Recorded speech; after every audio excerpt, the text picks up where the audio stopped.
Assalamualaikum warahmatullahi wabarakatuh. Nama saya Dita Asmara dengan nomor induk mahasiswa 19321254. Di tema ini saya akan menyampaikan tema yang berjudul kebijakan publik. Langsung saja kita akan bahas, apa itu kebijakan publik? Kebijakan publik adalah kebijakan-kebijakan yang dibuat oleh pemerintah sebagai pembuat kebijakan untuk mencapai tujuan-tujuan tertentu di masyarakat, di mana dalam penyusunannya melalui berbagai tahapan. Ada beberapa macam-macam kebijakan publik. Yang pertama adalah kebijakan publik makro. Apa itu kebijakan publik makro?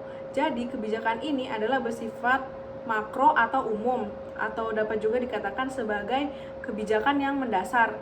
Contohnya seperti Undang-Undang Dasar Negara Republik Indonesia 1945. Ada juga undang-undang atau peraturan pemerintah pengganti undang-undang. Selain itu ada peraturan pemerintah, peraturan presiden, dan peraturan daerah. Itu semua adalah termasuk kebijakan publik makro. Yang kedua adalah kebijakan publik meso.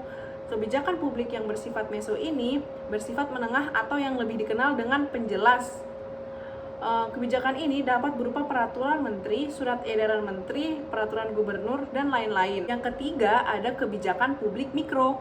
Kebijakan publik yang bersifat mikro ini mengatur pelaksanaan atau implementasi dari kebijakan publik yang di atasnya.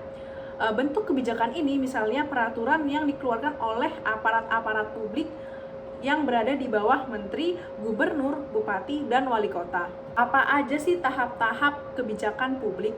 Kita akan bahas tahap-tahap kebijakan publik mulai dari yang pertama. Yang pertama adalah penyusunan agenda. Penyusunan agenda merupakan suatu fase dan proses yang sangat strategis dalam kebijakan publik.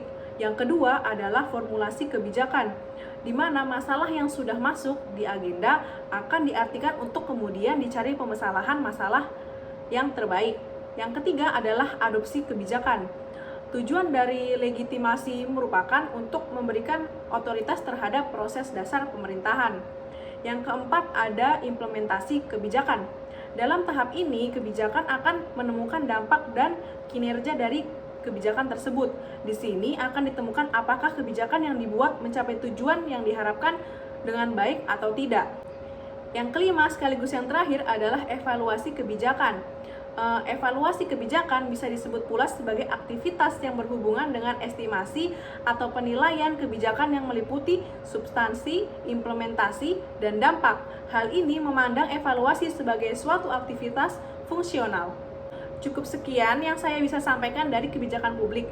Kurang dan lebihnya saya mohon maaf. Wassalamualaikum warahmatullahi wabarakatuh.